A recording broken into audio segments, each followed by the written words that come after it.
안녕하세요. 유미선입니다. 우리 선생님들 시험 공부하시느라 많이 힘드시지요?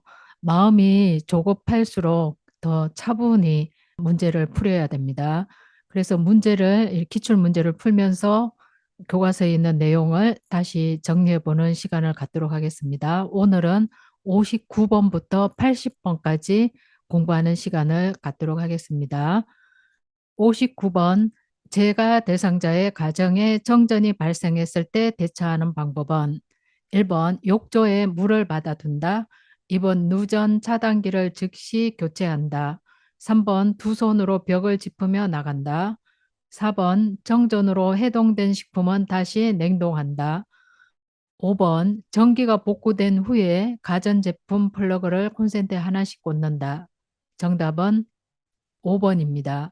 전기가 복구된 후에 가전제품을 플러그에 하나씩 하나씩 꽂아야 되는 게 정답이고요.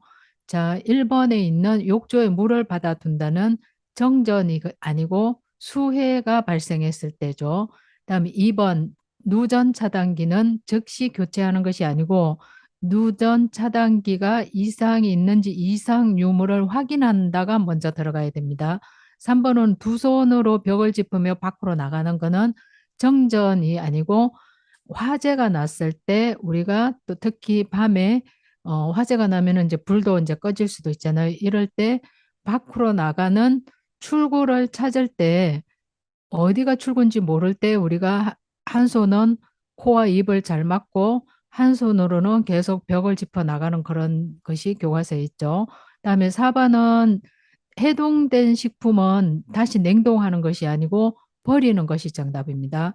그래서 식품이 우리가 얼어 있는 상태라면 재냉동이 가능하지만 고기 등의 빛깔이 변했거나 냄새가 난다고 판단되면 아무리 아깝더라도 어떻게 해야 되죠? 버려야 되는 것이 정답입니다. 60번 재가 대상자의 식사를 준비하는 방법으로 옳은 것은 자, 재가 대상자라고 하면 우리가 대표적인 게 방문 요양을 할 때 어르신이 집에 계신 어르신들의 우리가 식사를 준비하는 그런 과정을 생각하시면 되겠습니다. 1번 음식이 뜨거울 때 간을 맞춘다. 2번 멸치와 표고버섯으로 국물을 만든다. 3번 생선은 오래 굽고 육류는 기름에 튀긴다. 4번 엿과 설탕 같은 단당류로 음식을 조리한다. 5번 음식은 한꺼번에 만들어 두고 조금씩 제공한다. 자, 정답은 2번이 맞습니다. 자, 1번 같은 경우에는 우리가 간을 맞출 때는요, 뜨거울 때 간을 맞추면 간이 잘 맞지 않고 식으면 너무 짜게 느껴지는 경향이 있죠. 그래서 뜨거울 때가 틀렸고요. 그다음에 3번은 생선은 오래 구우면 안 돼요. 생선은 오래 굽거나 삶으면 질기고 딱딱해지기 때문에 오래 하면 안 되고, 그다음에 육류는 기름에 튀기는 것이 아니고 주로 어르신들한테 주는 그런 요리잖아요. 그러니까 육류는 오래 삶는다가 정답입니다. 그다음에 4번 같은 경우에는 엿이라든지 설탕 같은 단당류는 웬만하면 제한하라고 그랬어요. 그래서 단당류보다는 입에 넣어서 오래오래 씹었을 때 좀 단맛이 나는 그런 복합당이 좋습니다. 다음에 5번은 음식은 한꺼번에 만들어 두고 조금씩 제공하는 것이 아니죠. 어르신들에 맞게 적당한 양을 장만해야 됩니다. 그래서 정답은 2번이 맞습니다. 61번 다음에 표시 방법으로 건조해야 하는 세탁물은 자, 이런 그림들 이제 시험에 나올 수 있는데 이거는 건조 표시에 관한 거죠. 그래서 건조 표시가 교재에 보면 네 가지가 있어요. 그 중에서 이렇게 표시된 거는 어떤 거에 해당할까요? 이런 문제죠. 그래서 이거는 뭐냐면 옷걸이라는 말이 글자가 있죠. 다음에 왼쪽에 보면 빗금이 있잖아요. 이거는 그늘이라는 표시고요. 그래서 요 말의 뜻은 뭐냐면 그늘에서 건조를 시키는데 옷걸이에 걸어서 건조시키라 하는 그런 얘기입니다. 그래서 1, 2, 3, 4, 5 중에 어떤 것이 가장 적합하는 제품일까요? 찾아보면 되겠죠. 1번 이불, 2번 청바지, 3번 면 티셔츠, 4번 니트 목도리, 5번 꽃무늬 브라우스. 정답은 5번입니다.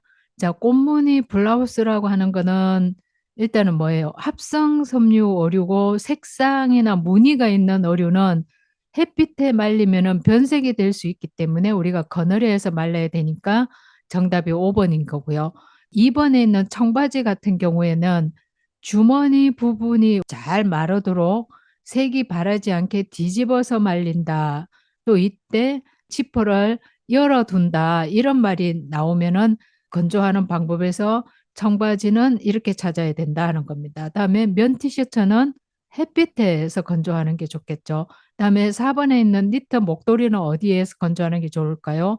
통기성이 좋은 곳에서 채반등에 펴서 말리는 것이 좋겠죠. 옷걸이에 거는 것이 아니고. 그래서 이런 세탁물의 표시나 아니면 다림질하는 표시 이런 것 중에 하나가 이제 시험에 나올 수 있으니까 선생님들이 교재를 보시면서 그림을 한번 이렇게 넘겨보시면 도움이 될 듯합니다. 62번 대상자가 외출할 때 동행하는 방법으로 옳은 것은 외출할 때 동행은 우리 표준 서비스 중에서 어디에 속하는 거죠? 개인활동 지원 서비스죠. 그래서 개인활동 지원 서비스에는 동행이 있고요. 그다음에 대행이 두 가지가 이제 서비스가 있죠. 그 중에서 동행하는 방법으로 어떤 것이 맞을까요? 하는 거죠. 1번 보호자의 자가용을 운전하여 이동한다. 2번 장기요양 인정서와 주민등록 등본을 준비한다. 3번 외출 중에 요양보호사의 사적인 일을 처리한다. 4번 걸을 때 보폭을 크게 하여 신속히 이동하게 한다. 5번 대상자의 신체 상태를 고려하여 이동 보조기구를 준비한다. 정답은 5번입니다. 자, 1번 같은 경우에는요. 보호자의 자가용을 우리가 운전하여 이동하는 것은 아닙니다. 다음에 2번은 우리가 준비해야 되는 것이 동행을 할 때 목적이 있죠. 뭐 병원에 갈 것인지 아니면 관공서에 갈 것인지 거기에 맞춰서 신분증 같은 거는 가지고 갈 수 있지만 장기요양 인정서라든지 이거는 가지고 갈 필요가 없죠. 그래서 답이 맞지 않고요. 다음에 3번 보시면 외출을 동행해서 우리가 지금 요양 서비스를 하고 있는 중에는 요양보호사의 사적인 어떤 업무라든지 일을 처리라든지 뭐 이런 거는 절대 하시면 안 됩니다. 그래서 사적인 일이 틀린 거고요. 4번 같은 경우에는 우리가 어르신들하고 동행이니까 같이 가야 되는 거죠. 그럴 때 보폭을 크게가 틀렸고 작게 하여서 신속 이동이 아니고 천천히 이동해야지 어르신이 혹시라도 균형을 잃어서 낙상이 되거나 뭐 이런 상황이 응급 상황이 벌어지지 않도록 우리는 항상 첫째도 안전, 둘째도 안전에 신경을 써야 됩니다. 다음에 5번 같은 경우에는 이동 보조 기구라고 하는 거는 어르신이 지팡이를 짚어야 되시는 분은 지팡이를 가지고 나가야 되겠고요. 다음에 보행기가 필요하신 분은 뭐 보행기를 가지고 가셔야 되는 게 맞고요. 다음 휠체어를 좀 준비하셔야 되는 분들은 뭐 휠체어가 좀 있어야 되나 이런 식으로 선생님들이 어르신의 각 상황에 맞게 필요한 도구를 이제 준비하시면 됩니다. 63번 치매 대상자가 누워만 있으려 할 때 대처 방법은 자, 우리 치매 대상자에 관한 얘기는요. 시험에 한 10문제에서 12문제 정도 계속 나오는 것 같아요. 그러니까 치매 어르신에 대한 어떤 문제에서 내가 조금 많이 틀리고 애매해진다 이러시면은 표준 교재를 한번 열심히 자세히 읽어보시면 다 책 안에 정답이 있습니다. 1번 대상자가 원하는 대로 누워있게 한다. 2번 누워만 있으려고 하는 이유를 물어본다. 3번 게으른 습관은 건강을 해친다고 설명한다. 4번 대상자가 좋아하는 화분에 물을 주게 한다. 5번 주기적으로 환경을 바꾸어 기분을 전환해 준다. 자, 정답은 대상자가 좋아하는 화분에 물을 주게 하거나 이러면서 관심을 돌려서 어르신이 뭔가 활동을 할 수 있게 하는 거 이런 것이 우리의 어떤 요양의 하나 방법이겠죠. 그래서 1번 같은 경우에 보면 대상자가 원하는 대로 누워 있게 하면 계속 누워 있거나 이러면은 말이 맞지 않죠. 그다음에 2번은 이유를 물어본다 했어요. 치매 대상자에게 "왜 그렇게 하셨어요? 왜 그러세요? 왜 화를 내세요? 왜 우셨어요?" 이런 이유 물어보는 거는 맞지가 않죠 이미. 그다음에 3번은 건강을 해친다고 설명하는 부분도요. 설명이 정확하게 잘 우리가 통하거나 이런 부분이 아니죠 치매 대상자는 이미. 그래서 이런 것도 어떤 원리라든지 그다음에 이유를 물어본다든지 아니면 어르신이 하는 행동이 옳지 않습니다. 이런 하는 거는 대처 방법에서 다 틀립니다. 그다음에 5번 같은 경우에 보시면 왜 틀렸냐면은 어디가 틀렸냐면 환경을 바꾸어 주는 거예요. 치매 어르신은 익숙한 환경이 훨씬 더 마음을 안정시키고 그다음에 불안한 것을 해소시키는 그런 기능을 하기 때문에 주기적으로 환경을 바꿔 주는 거는 정말로 옳지 않습니다. 그래서 정답은 4번이 되겠습니다. 64번 치매 대상자의 안전을 고려하여 방을 관리하는 방법으로 옳은 것은 1번 침대 및 방바닥에 두꺼운 요를 깔아둔다. 2번 큰 유리창을 투명하게 하여 밖이 잘 보이게 한다. 3번 프라이버시를 위해 방 안에 잠금 장치를 설치한다. 4번 다른 사람의 눈에 잘 띄지 않는 방으로 배정한다. 5번 방 안이 따뜻하도록 대상자 옆에 난로를 켜둔다. 정답은요? 1번입니다. 그래서 치매 대상자가 침대에서 혹시 떨어지지 않도록 침대를 벽에 딱 한쪽 면을 갖다 붙이고 방바닥에는 두꺼운 요를 깔아서 낙상 방지를 위해서 노력하는 것은 좋은 대목입니다. 다음에 2번 같은 경우는요. 큰 유리창을 투명하게 해서 밖이 잘 보이게 한다 했는데 유리창이 투명하면 어르신이 유리창이 있는지 없는지 모르고 통과를 하려고 하다가 유리창이 깨지거나 아니면 어르신이 넘어지거나 해서 다칠 수 있기 때문에 그 유리창이 혹시라도 있으면 눈높이에 맞춰가지고 그림을 붙여서 유리라는 것을 알게 해서 갑자기 지나가면서 부딪히는 이런 것을 미연에 방지해야 됩니다. 다음에 3번은요. 방 안에 잠금 장치를 설치한다는 게 틀린 거죠. 방 안에서는 잠그지 못하는 문으로 우리가 설치를 해야지 치매 어르신이 갑자기 잠금 장치를 잠갔는데 문이 똑딱 잠겼는데 그거를 열지를 못하는 경우에 굉장히 당황하고 불안해하고 안정감을 잃게 됩니다. 다음 4번은 어디가 틀렸냐면 다른 사람의 눈에 띄지 않는 방으로 배치가 아니라 치매 어르신은 특히 다른 어르신들보다요.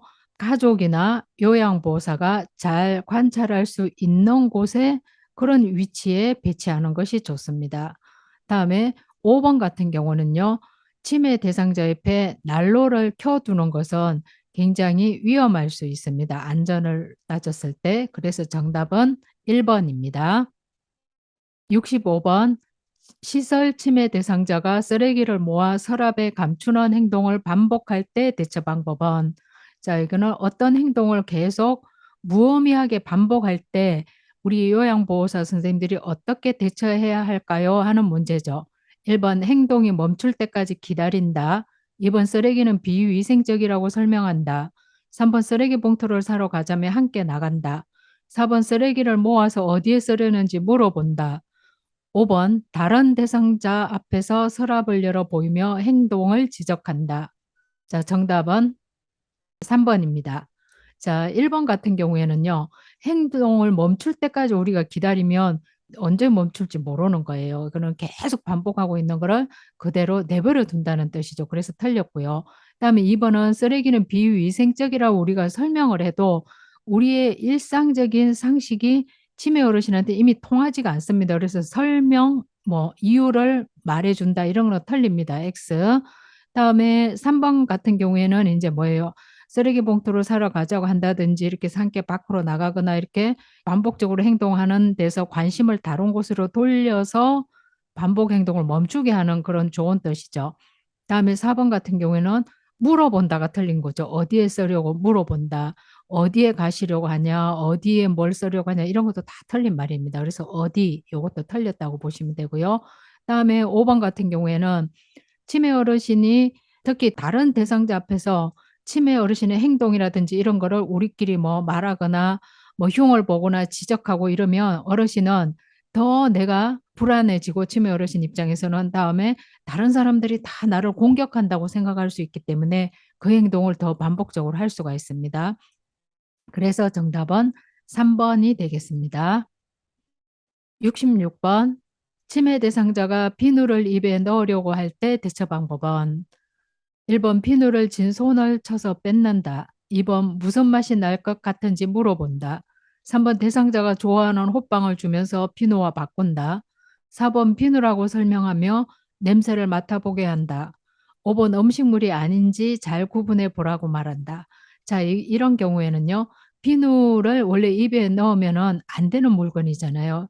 쉽게 얘기하면 위험한 물건을 우리가 빼앗기지 않으려고 하는 경우가 이제 발생할 수가 있어요. 이럴 경우에는 치매 대상자가 좋아하는 다른 간식이라든지 이런 것하고 교환하면서 바꾸려고 하면은 어르신이 금방 입에 넣으려고 했던 손에 쥐고 있는 거를 놓고 좋아하는 거를 손에 쥘 수가 있어요. 그래서 정답이 3 번이 되는 거예요. 대상자가 좋아하는 어떤 호빵이라든지 뭐 어르신이 뭐 호빵이 아닌 뭐 다른 거라도 좋아요. 뭐 사이다라든지 이런 거를 어르신이 좋아한다면 그거를 주면서 비누와 바꾸는 그런 방법밖에 좋은 방법이 없다 생각하시면 돼요. 그래서 정답은 3 번이 되겠습니다. 67 번 시설 침해 대상자가 밤낮이 바뀌어 낮 시간에 졸고 있을 때 대처 방법은. 자, 이런 수면 장애 문제도 시험에 이제 잘 등장하고 있습니다. 1 번 말을 걸어 자극을 준다. 2번 따뜻한 우유를 제공한다. 3번 낮잠을 충분히 자게 한다. 4번 주위의 소음을 최대한 줄인다. 5번 수면에 적당한 온도를 유지한다. 자, 낮 시간 동안 어르신이 계속 꾸벅꾸벅 이렇게 졸고 계신데요. 이럴 때 어떻게 할까요? 하면은 정답은 1 번이 맞습니다. 말을 걸어 자극을 주는 것이 맞습니다. 그다음에 3번 같은 경우에 보면은요. 낮잠을 충분히 자게 하면은 안 되는 거예요. 사실은 잠을 좀 자꾸 말을 걸어 자극을 주고 깨운다든지 아니면 산책과 같은 야외 활동 뭔가가 몸을 쓰는 이런 활동이라도 하게 해서 낮에는 활동하게 하고 밤에는 좀 주무실 수 있도록 그런 역할을 좀 담당을 해 줘야 합니다 하는 거예요. 68 번 치매 대상자가 딸이 오기로 했다며 밖으로 나가려고 문 앞에서 서성거릴 때 우리가 대처하는 방법은 1 번 "딸은 오늘 못 와요."라고 말한다. 2번 "딸이 언제 오기로 했어요?"라고 물어본다. 3번 "어르신 요즘 자주 그러시네요."라고 말한다. 4번 "딸과 먹을 음식을 만들어요."라며 함께 식사를 준비한다. 5 번은 "어르신 우리 음악 들을까요?" 라며 라디오를 크게 틀어 준다. 자, 여기에서 보시면 밖으로 나가려고 하거나 서성거릴 때 이게 배회하는 거죠. 배회하고 있을 때 우리가 어떻게 해야 될까요? 1, 2, 3, 4, 5 중에서 가장 적절한 답은 무엇일까요? 하는 거예요. 그래서 정답은 4 번이 되겠습니다. "딸과 먹을 음식을 만들어요." 라면서 함께 식사를 준비해서 어떤 단순한 일거리를 하나 주면서 어르신이 할 수 있는 거 같이 하면서 지금 서성거리는 배회 증상을 좀 줄여 보자는 거죠. 자, 5번 같은 경우에는 TV를 크게 틀어 놓거나 라디오를 크게 틀어 놓으면 오히려 더 이 장소를 탈출하고 싶은 거예요. 그렇기 때문에 5 번은 정답이 아닙니다. 그래서 정답은 4 번이 되겠습니다. 69 번 치매 대상자가 "아들이 내 퇴직금 통장을 가져갔어."라며 반복적으로 화를 낼 때 대처 방법은. 또 치매 대상자 얘기죠. 1번 "아들에게 연락하여 확인한다." 2번 "통장을 직접 찾아서 건네준다." 3번 "아들은 그럴 사람이 아니라고 말한다." 4번 "통장을 가져가는 것을 보았는지 물어본다." 5번 "이야기를 들어주며 속상하겠다고 다독인다." 정답은 5 번이 되겠습니다. 반복적으로 화를 내고 있거나 이럴 때 우리가 해결해야 되는 방법, 대처 방법은 조금 다독여 주는 거예요. 안심시켜 준다고 생각하시면 되겠죠. 그래서 질문에 답을 해 주는 것보다는 치매 대상자를 다독거리며 안심시켜 주는 것이 더 중요합니다 하는 거예요. 그래서 1 번, 2 번, 3 번, 4번 같은 경우에는 지금 치매 대상자에게 맞지 않는 그런 내용들이죠. 70번 시설 치매 대상자가 휠체어에 앉아 있는 대상자에게 화를 내며 끌어내리려고 할 때 대처 방법은. 1번 휠체어를 타고 싶은지 물어본다. 2번 다른 휠체어를 갖다 주겠다며 찾으러 간다. 3번 더 좋은 휠체어를 타러 가자며 데리고 나간다. 4번 위험한 행동을 하면 집으로 돌려보낸다고 말한다. 5번 두 사람이 모두 다칠 수 있다며 힘으로 제압한다. 자, 이런 경우에는 약간 파괴적 행동을 하는 치매 어르신한테 우리가 어떻게 대처해야 될까요? 이런 내용하고 비슷한 얘기죠. 그래서 파괴적 행동을 하는 경우에는 이상 행동 반응을 어떻게 보였을 때 그거를 왜 그런지 질문하거나 아니면 일을 시키는 등의 어떤 자극을 주지 말고 차라리 조용한 장소에서 좀 쉬게 해 주거나 그 상황을 좀 벗어나게 해 주고 이런 것이 좋은 방법입니다. 그래서 정답은 3번이 되겠죠. 더 좋은 휠체어를 타러 가자며 그 상황에서 계속 있지 말고 좀 데리고 나가시거나 이러는 것이 맞습니다. 71번. 시설 침해 대상자가 해질녘이 되면 밖으로 나가겠다며 문고리를 잡고 흔들 때 대처 방법은, 자, 여기서 해질녘이면 석양증후군을 얘기하는 거죠. 석양증후군이 나타났을 때 어떤 행동을 우리가 하는 것을 미연에 좀 방지해 보려고 하면 어떤 것이 좋을까요? 이런 얘기하고 똑같은 겁니다. 1번 잠잠해질 때까지 지켜본다. 2번 조용한 방에 혼자 있게 한다. 3번 커튼을 쳐서 실내를 어둡게 한다. 4번 아끼는 인형을 주며 안아주라고 한다. 5번 밤에는 집에 있어야 한다고 알려준다. 정답은 4번입니다. 자, 1번 같은 경우에는요. 잠잠해질 때까지 지켜본다고 했는데요. 석양증후군이 나타났을 때는 어르신들이 굉장히 낮 동안하고 180도 뭐 다른 행동을 하고 막 이러기 때문에 계속 지켜보고만 있으면은 조금 좋지 않죠. 그래서 약간 중재가 필요할 수도 있습니다. 2번 같은 경우는 왜 틀렸냐면 조용한 방에 혼자 있게 하면은 치매 어르신은 혼자 있어서 더 무서울 수가 있어요. 그래서 누군가가 이때는 뭐 요양보호사든 아니면 보호자든 저녁이 조금 되려고 이때부터 석양증후군이 나타나려고 하는 낌새가 보이면 함께 누군가가 있어야 되는 거예요. 그래서 치매 대상자가 함께 있는다가 정답이 되겠죠. 다음에 3번은 커튼을 쳐서 실내를 어둡게 하면은요. 어두움 자체가 어떻게 해요? 어르신한테 불안정을 만들 수 있어요. 그래서 조명을 밝게 한다가 정답이고요. 다음에 4번 같은 경우에는 어르신이 아끼는 인형이라든지 애완동물이라든지 또 익숙한 소리나 익숙한 물건을 만져보라고 하든지 쥐어보라고 하든지 이렇게 해서 마음에 좀 안정을 얻을 수 있도록 하는 것은 굉장히 좋은 방법입니다. 다음에 5번은 밤에는 집에 있어야 한다고 알려준다. 어르신이 막 나가려고 하고 이럴 때는 보호자 입장이거나 요양보호사 입장에서는 여유가 되면은 대상자를 밖으로 데려가 산책을 하고 다시 들어오거나 이러면 어르신이 기분 전환도 되고 이래서 그런 행동이 조금 자제가 될 수 있습니다. 그래서 여기에서 맞는 정답은 4번입니다. 72번. 대상자의 상태에 따라 권장할 수 있는 여가 활동에 관한 설명으로 옳은 것은, 자, 여가 활동에 관한 내용인데요. 1번 선망 대상자에게 영화를 보게 한다. 2번 편마비 대상자에게 그림을 그리게 한다.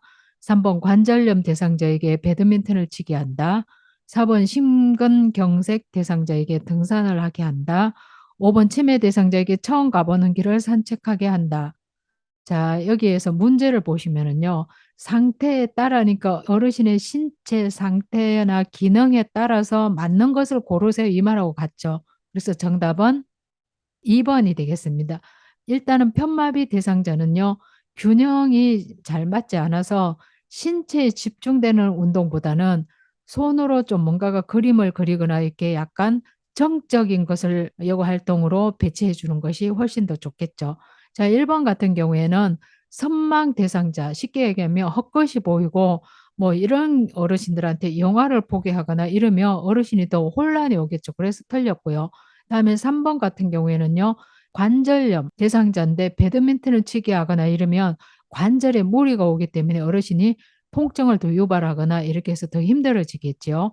다음에 4번 같은 경우에도 심근경색 환자 이런 분들은 안정이 필요하신 분들인데 무리한 등산을 하거나 이래서 거기에 더 무리가 가면은 그 흉통 같은 게 일으킬 수 있기 때문에 안 되고요. 다음에 5번 같은 경우에는 왜 틀렸냐면 치매 대상자는, 그러니까 치매 어르신은 처음 가보는데 낯선데 이런 거는 굉장히 불안정을 만들게 합니다. 그래서 처음 가보는 길이 아니고 항상 치매 대상자는 어떻게 해요? 산책을 하더라도 같은 시간대에 같은 코스가 좋습니다. 그래서 정답은 2번입니다.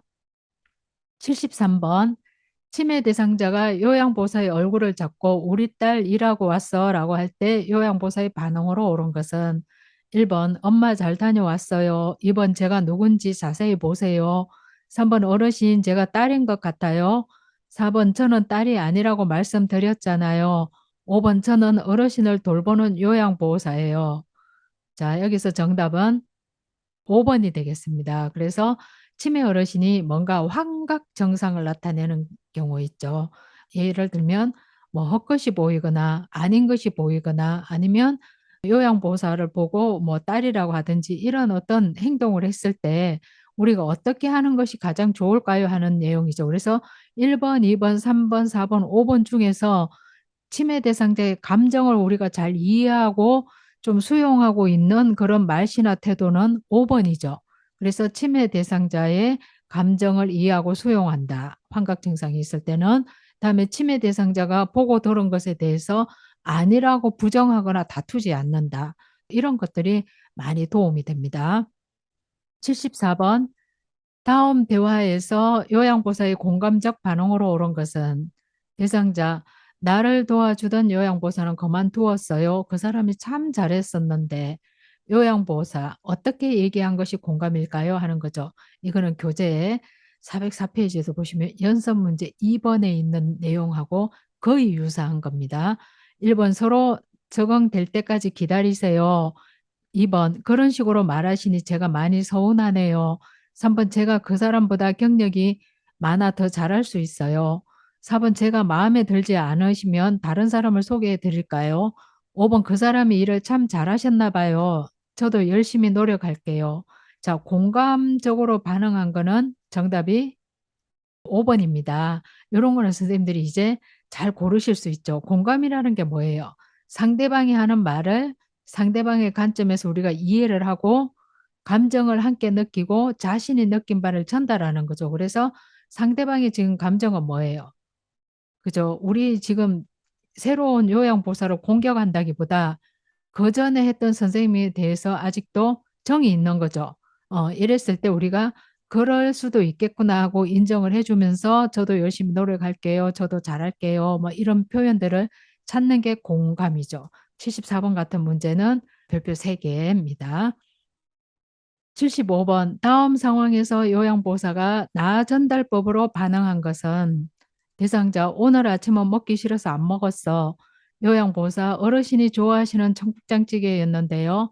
대상자가 이제 별 말이 없고 요양보호사가 나 전달법으로 어떻게 전달해야 될까요? 하는 거예요. 1번 배가 고프지 않으세요? 2번 청국장찌개에 실적 나셨어요? 3번 제가 가져온 고구마를 드릴게요. 4번 청국장찌개는 건강에 좋은 음식이에요. 5번 식사를 안 하셨다니 마음이 안 좋네요. 자, 나전달법이라는 거는 나의 어떤 마음이라든지 나의 상태가 전달이 돼야 되는 거죠. 그래서 정답은 5번이 맞는 거죠. 식사를 안 하셨으니까 내 마음이 나의 마음이 좋지를 않네요. 이런 거지. 상대방 당신이 뭔가를 잘못해서 당신을 공격하는 그런 게 들어가면 안 되겠죠. 그래서 나전달법이 이렇게 시험에 나올 수도 있고요. 그다음에 나전달법이 순서대로 보면은 행동, 상대방의 행동이 그다음에 나한테 어떤 영향을 미치고 그다음에 세 번째는 그래서 내 느낌이 어떻고 마지막에 확실하게 바람이 어떻고 이런 식으로 흘러가는 게 나전달법이죠. 이런 문제도 시험에 우리가 잘 등장하고 있는 문제입니다. 76번 치매 대상자와 의사소통할 때에 지켜야 하는 기본 원칙으로 옳은 것은 1번 톤이 높거나 큰 소리로 이야기한다. 2번 네, 아니요로 답할 수 있게 질문한다. 3번 긍정형 질문보다 부정형 질문을 한다. 4번 대화 시 여러 사람이 함께 참여하게 한다. 5번 과거 이야기는 피하여 현실을 지각할 수 있게 한다. 자, 정답은 2번입니다. 자, 1번 같은 경우를 왜 틀렸냐 하면은요. 치매 어르신하고 대화할 때는 우리가 목소리는 낮은 음조로 그다음에 천천히 차분히 상냥하고 예의 바르게가 정답이고요. 그다음에 2번이 이제 네 아니오로 답하라고 했는데요. 만약에 치매 대상자가 우리가 질문을 했을 때 답을 할 수 없어서 좌절감을 느끼기 시작하면은 불안해합니다. 그래서 답이 딱 네, 아니오로 떨어질 수 있게 우리가 질문을 해주면 어르신 입장에서는 어때요? 아, 내가 대답을 한 거지. 이렇게 하니까 더 마음의 안정을 얻을 수 있는 겁니다. 그래서 정답이고요. 3번은 반대로 얘기했죠. 부정형보다는 항상 우리가 긍정형 문장으로 질문을 하는 것이 좋습니다. 4번은 대화 시에는 치매 어르신 여러 사람이 함께 참여하게 하면은 집중도 안 되고요. 나한테 얘기하는지 이 사람한테 얘기하는지 서로 모를 수 있기 때문에 침해 대상자는 우리가 어떻게 해요? 1대1로 대화를 하는 것이 훨씬 좋습니다. 다음에 5번은 어디가 틀렸냐면 우리 어르신들이 회상요법이라는 게 있잖아요. 과거를 이야기하거나 다음에 옛날 거를 이야기하거나 그래서 어르신이 기억에 있을 만한 거를 끄집어내서 어르신이 마음의 안정을 얻을 수 있도록 하는 것이 좋은 방법이지 피하여는 틀렸다 하는 겁니다. 그래서 정답이 2번이 되겠습니다. 77번 대상자가 경련을 하며 쓰러졌을 때 응급처치 방법으로 옳은 것은 1번 이렇게 해서 침대로 옮긴다. 2번 머리 밑에 부드러운 곳을 대어준다.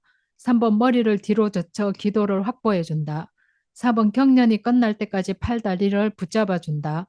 5번 혀를 깨물지 않게 입을 벌려 손수건을 몰린다. 정답은 2번입니다.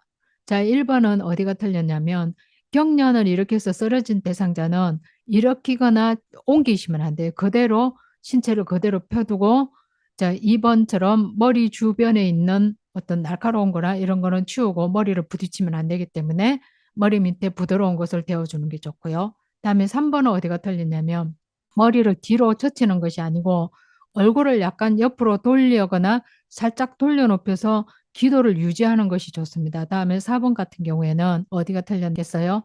팔다리를 붙잡으면 안 돼요. 붙잡으면 오히려 더 뇌파가 흔들려서 더 그런 현상이 일어날 수 있으니까 우리가 붙잡지 마라가 정답이죠. 다음에 5번도 손수건을 입에 넣어주거나 이렇게 하면 안 됩니다. 그래서 입안에 뭔가를 넣어주고 싶지만 넣어주면 안 돼요 하는 거예요. 다음에 경련에 관한 문제도 시험에 이제 우리가 언급해서 많이 나오는 부분들이니까 이 부분이 조금 헷갈린다 하시는 분들은 언급에 대해서 경련을 다시 이제 보시면 됩니다. 그래서 답은 2번이었습니다. 78번 산책하던 대상자가 넘어져 손목 골절이 의심될 때 대처 방법은 자, 이제 손목이 골절이 의심이 되는 환자를 어떻게 해야 될까요? 하는 거예요. 1번 온찜질을 해준다. 2번 압박붕대로 꽉 조여준다. 3번 반지와 시계를 제거해준다. 4번 손을 심장 위치보다 낮게 내리게 한다. 5번 손목이 움직이는지 돌려보게 한다. 자, 정답은 3번입니다. 반지와 시계를 제거해서 팔이 붓기 전에 반지, 팔찌 뭐 이런 거를 빼야 되겠죠. 그다음에 1번은 왜 틀렸냐면은 손목이 골절되거나 이렇게 하면 붓기 시작하는데 염증이 생기거나 붓기 시작할 때는 온찜질이 아니고 냉찜질을 해서 그거를 줄여줘야 되겠죠. 다음에 2번은 어디가 틀렸냐면 우리가 압박붕대로 꽉 조이는 것이 아니고 혹시라도 골절이 돼 손목 부위에 필요하면 부목을 주는 거지 출혈이 아니기 때문에 압박을 꽉 이렇게 하면 안 되죠. 다음에 4번 같은 경우에는 손목이 붓거나 뭐 출혈도 마찬가지고 심장 위치보다 낮게가 아니고 높게가 정답이겠죠. 다음에 손목이 움직이는지 돌려보면 안 되겠죠. 그래서 5번 같은 경우에는 대상자를 안정시키고 절대로 스스로 움직이게 해서는 안 된다가 정답입니다. 그래서 요 78번 같은 골절 문제도 이제 시험에 잘 나오는 거죠. 그래서 정답이 3번이 맞겠습니다. 79번 대상자가 한꺼번에 많은 약물을 복용한 뒤에 구토를 했을 때 대처 방법은 자, 1번 구토를 억제하는 약물을 제공한다. 2번 남은 약을 가지고 대상자와 병원에 간다. 3번 옷을 느슨하게 하고 따뜻한 물을 먹인다. 4번 구토물을 즉시 치워 주위를 깨끗하게 한다. 5번 엎드려 고개를 옆으로 돌린 자세로 눕힌다. 자, 정답은 2번입니다. 남은 약뿐만 아니고 그 약병이라든지 용기가 있으면 이걸 다 병원으로 가지고 가는 것이 맞습니다. 1번은 어디가 틀렸냐면은 구토를 억제하는 약물을 우리가 먹이거나 억지로 뭔가를 먹이거나 이러면 안 되겠죠. 그래서 틀렸고요. 다음에 3번도 마찬가지 물을 먹이거나 이러면 절대 안 됩니다. 다음에 4번 보시면은 구토물을 즉시 치우면 안 되고 토사물 같은 것도 다 가지고 가서 뭐예요? 의료진이 분석을 할 수 있게끔 하는 것이 좋아요. 5번 같은 경우에는요. 엎드려서 고개를 옆으로 돌린 자세 이런 거는 맞지가 않습니다. 그래서 정답은 2번이 되겠습니다. 80번 대상자에게 심폐소생술을 할 때 가슴을 압박하는 방법으로 옳은 것은 1번 명치 아래 부위를 압박한다. 2번 양쪽 팔을 45도 정도 굽혀 압박한다. 3번 분당 100회에서 120회의 속도로 압박한다. 4번 등 밑에 낮은 베개를 고인 후 압박한다. 5번 최소 3cm 정도의 깊이로 가슴이 눌리게 한다. 자, 정답은 3번입니다. 분당 100회에서 120회 속도입니다. 자, 1번 같은 경우에는요. 그 압박하는 손꿈치 부위가 명치 아래가 아니고 가슴뼈, 우리가 흉골이라고 하죠. 가슴뼈의 아래쪽 절반 부위에다가 우리가 손꿈치를 대고 압박을 해야 되겠죠. 그래서 틀리고요. 그다음에 2번 같은 경우에는 양팔이 45도가 아니고 양팔의 팔꿈치를 곧게 펴서 어깨와 일직선이 이루어지게 하고 구조자의 어깨하고 대상자의 가슴은 수직에 되게 합니다. 그래서 팔이 직각으로 되는 그림 문제도 시험에 우리가 이미 출제가 됐었죠. 다음에 4번 같은 경우에는 심폐소생술을 해서 가슴이 5cm 정도 이렇게 눌려지게 압박이 위안이 돼야 되기 때문에 등 밑에 쿠션이 있으면은 압박이 얼마나 되는지가 사실은 맞지가 않죠. 그래서 쿠션을 넣는 것이 아니고 딱딱한 뭐 판을 넣든지 이게 오를 수 있습니다. 다음에 5번은 어디가 틀렸나요? 3cm가 아니고 그렇죠. 약 5cm 정도 눌릴 수 있게 해서 체중을 실어가지고 우리가 깊고 강하게 압박해야 됩니다. 다음에 요 가슴 압박하는 게 또 시험에 나올 만한 거는 압박 대 이완의 비율이 50대 50이 돼야 되고요. 이런 부분도 기억을 해 두시면 좋겠습니다. 자, 이렇게 해서 80번까지 실기 문제를 다 풀어봤는데요. 우리 선생님들이 처음부터 얘기했지만 항상 바쁠 때일수록 돌아가라. 그래서 차분하게 푸시면 얼마든지 하실 수 있고요. 다음에 문제를 풀다가 조금 애매하거나 내가 자꾸 이 부분을 조금 더 공부를 좀 해야 되겠다 하시는 분들은 정답은 항상 교재로 돌아가서 그 교과서를 펴놓고 다시 한 번만 보시면은 충분히 다시 이해가 되도록 했습니다. 그래서 선생님들이 이제 공부를 하실 때 가장 중요한 거는 자신감이죠. 나도 할 수 있다. 다른 사람도 다 하는데 나는 왜 못하나. 그래서 항상 나도 할 수 있다는 그 자신감, 얼마나 잘할 수 있는지가 문제가 아니고 우리가 나도 할 수 있다. 이 마음 자세가 중요합니다. 그래서 열심히 하시기 바라고요. 그다음에 힘내세요. 화이팅입니다. 감사합니다.